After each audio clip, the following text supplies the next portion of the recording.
Thanks for tuning in to Proline TV NASCAR starting lineup edition here for another Saturday. First time in Mexico. And as you can see there by our first set of speed charts, we're already looking at first practice from yesterday. That was on Friday. So they had both practice sessions on Friday.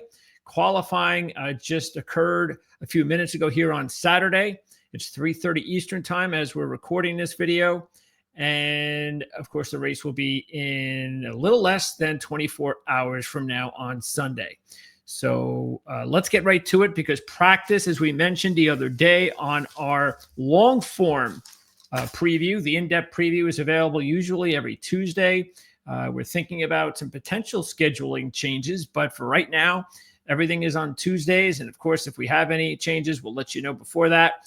Those shows are also live, so you can check those out live, 4 o'clock Eastern time every Tuesday. Okay, so let's start here where big surprise, Michael McDowell has a good go of it in practice, and he gets off to, and Chase Briscoe is off to a good start as well, even though it's been 3 straight poles. I'm going to have to change, though. That's a little bit of tip. I'm going to have to change, though, that video, the snapshot, after 3 straight Chase Briscoes to another driver. And that's not going to be a surprise of who that's going to be. And you guys, I'm sure, already know who that is. And yeah, that's not a big deal. Not a big surprise. Okay, so what you do see here, though, what's going to be interesting as we go through these charts, the ones that will be the most interesting or the most consistent. Ty Gibbs, 3rd. Larson, 5th. Buescher, 6th. Logano, 7th. Chastain, 8th. SVG, 9th. Gilliland, 10th. Yes, Gilliland, 10th. Suarez, 12th. Priest, 14th. So those are some of the names to keep an eye on. There you see Chase Elliott, a disappointing 16th to get things started. Hocevar did not have speed so far these first couple of days. Reddick also a little bit disappointing. Blaney, as usual. You know, there's one good run to keep an eye on, but for the most part, not as fast as he'd like. Byron, extremely disappointing, and he gets off to a slow start. Bowman has done nothing so far, and there you go. That is what took place in first practice. And as far as first practice, when it comes to manufacturers, Chevy had 2 of the top 5, including the fastest driver. Ford had 5 of the top 11. And get this, this is something that's definitely going to be one of the things we learned today in the last couple of days. Toyota, only 2 of the top 12. They did have the 2nd and 3rd fastest drivers, though, Briscoe and Gibbs, but just 2 of the top 12. Okay, let's take a look now at, I guess they used to call it happy hour. Second practice. Look at Todd Gilliland. Fastest in second practice. Ross Chastain again, another solid run. Same thing for Gibbs. There's Blaney's big run. Buescher, another good one. Ryan Preece, all of a sudden looking very interesting. Cindric again, Logano, Suarez, SVG. The usual suspects. Briscoe drops down a little bit to 14. Byron, a little bit better than first practice. Larson, a disappointing run after a pretty decent first practice run. AJ not looking like he's showing much at all in practice. That's disappointing there.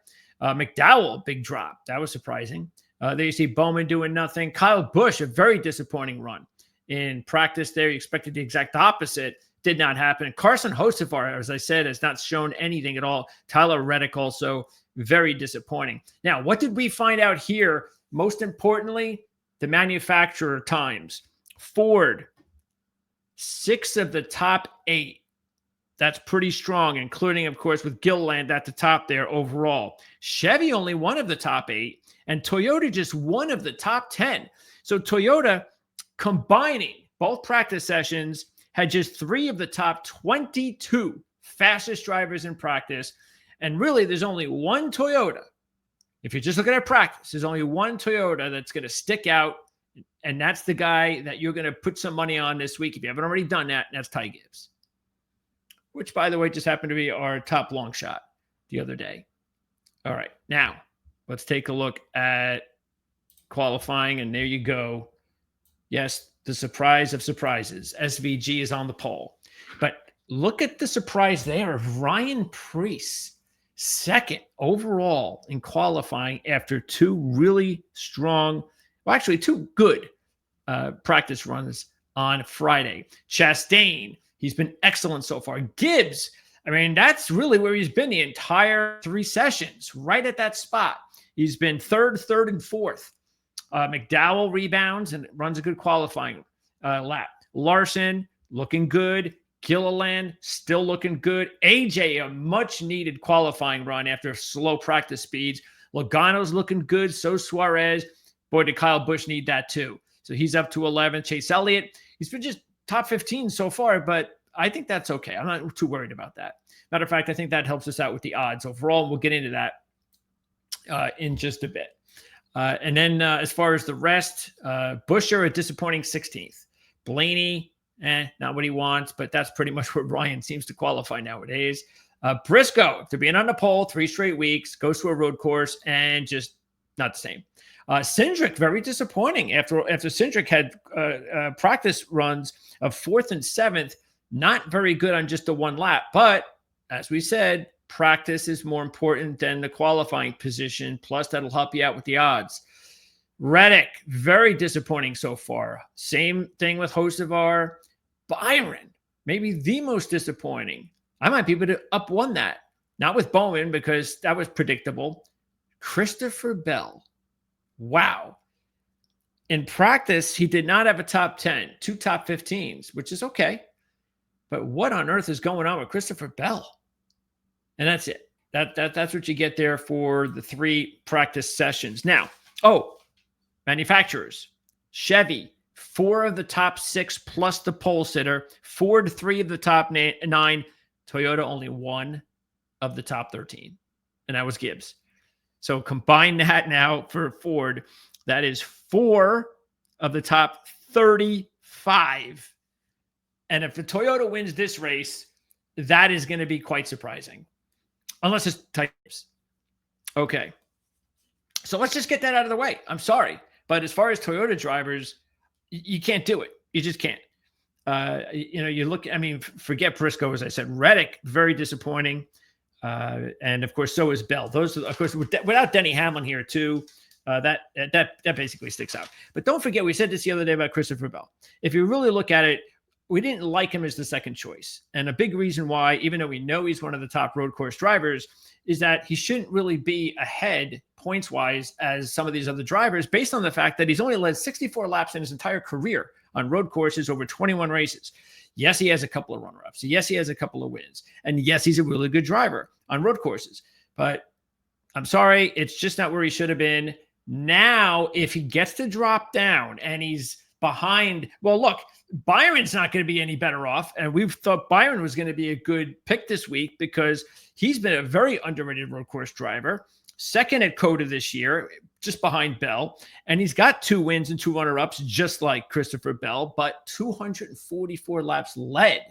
That shows you that Byron, I think, a little bit stronger of a road course driver than Bell, even though they're pretty equal, but still. Byron should have been ahead of Bell. Now he should be, but then again, Byron doesn't look that fast either. So I've kind of put them in the same category. I want to see them about 10-1, 10-12-1. If I can get both of them at 10-12-1, I'm definitely taking Bell because Byron has shown absolutely nothing so far. Bell at least has those 2 top 15 practice runs. And as we saw the first race at COTA, don't forget, Chase Elliott basically started from last after he got spun out on the first lap, and he still made it all the way to the top 5. And he just needed another caution, and who knows what could have happened. So Christopher Bell, if you get good odds now, only if you get good odds now, 12, 14-1, may not be a bad long shot, but I'm not really going to go that way anyway because Toyota has just done nothing. So I'm going to just forget about Toyota, and I'm just going to zero in on Ty Gibbs. Okay. Now, as far as the rest, look, SVG, the odds bumped from 3-1 to 4-1 after practice. Whoa. Well, you can forget that now because after the pole run, those odds are going to drop back down. I wouldn't even be surprised if we go off and we tell you on Tuesday that SVG went off at 2-1. That could definitely happen. And I've said this, and CJ and I have said this for years.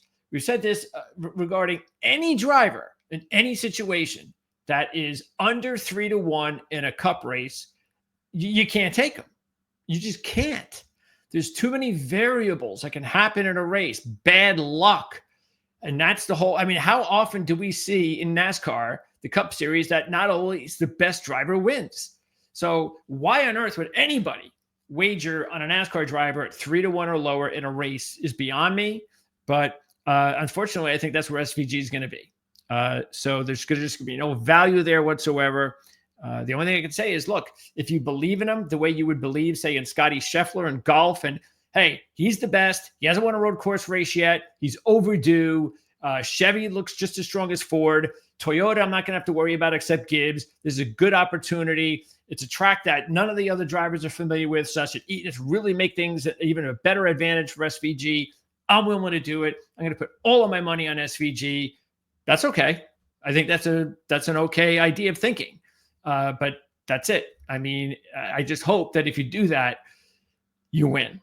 Because if you do that, you go all in and he doesn't win, now you're playing catch up, because chances are he will continue to be at these low numbers, and you're really never going to be able to put yourself in a position to kind of not only break even, but maybe even make a profit. Okay, let's wrap this up by just going over once again. You've got definitely Ryan Preece. You have to look at him right now, even though he doesn't have a whole lot going on in as far as his history is concerned on road courses. But the fact is, he's really going right now well. 3 top 10s in the last 4 on the schedule, and he's driving a Ford, which looks pretty good. So I think Preece could be as long as you're getting long shot money. If you're getting 15-1 or something like that on Preece, I wouldn't do that, but I would do something a little bit higher than that. Chastain looks really good. I think Chastain, look, SVG's in a class by himself. We know that, but let's go Chastain, Gibbs, Larson. Those would probably be my top 3 right there. Then right behind them, okay, we're talking about Gilliland. Yes, why not? 7th in qualifying, 10th and 1st in practice. Logano, all top 10 runs. Suarez, all top 12 runs. Elliott, I'm still going with. And then Buescher, Cindric would be the only 2 outside the top. I guess let's just say let's just put that 20 marker, that line at the top 20 in qualifying. And I would say Cindric, you're going to get a good value on starting 20th. So I think he's a good play. 2 top 10 practice runs. You've got, I think Blaney could still be a really nice long shot because you're getting like 60-1. Buescher should be a halfway decent play. He's still going to be around 12 to 15-1, you would think. Elliott should be about 10-1 or in that area. So you're getting good numbers there on Elliott. I still think Kyle's going to be a good bargain because you're going to get a good number now. You might be able to get 15-21 on Kyle, maybe. But even if he's 12, 14-1, I still all right with Kyle. I don't really feel as comfortable, as good as I did before these last couple of days, but still, he's starting 11th, and it is Kyle Busch on a road course. And then again, Suarez, as long as you're getting about 14-1 on Suarez, I don't mind Suarez. He's proven that he's okay here. He's setting himself up okay. He's driving a Chevy. And Logano, the same thing, because he was getting like 60-1, which was ridiculous. So I don't know how much that's going to drop, but whatever it is, I'm sure it's going to be a good enough number that you have to take him. Gilliland's number should still be good. I saw it 35-1 before qualifying. So that's okay. I mean, it is what it is, but it's still a big number. I wouldn't go any lower than that. Larson also should be a good number. I think you're getting about 10-1 on Larson. So if you're getting that, 8, 9, 10-1 on Larson, why not? That's not bad. And McDowell should give you a pretty decent play as well. But overall, I still feel comfortable with my top picks from the other day. Kyle Busch, Chase Elliott, and Ty Gibbs. But the newbies, Preece, Chastain, let's see, Logano, Suarez. I would probably put those as my top guys. Larson, of course, I put them in there as well. Like I said, Buescher and Cindric, I throw them in there. And those would be the drivers that I think that you should go on. It's just my advice, obviously. Let me know what you think. Let us know who you'd like to go with, and we'll measure up.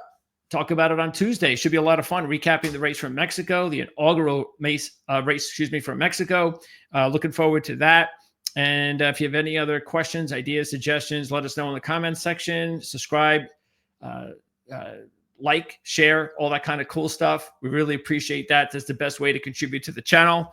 And there you go. So again, thanks for tuning in to our coverage here of the Viva Mexico 250 on Proline TV. We'll see you next time.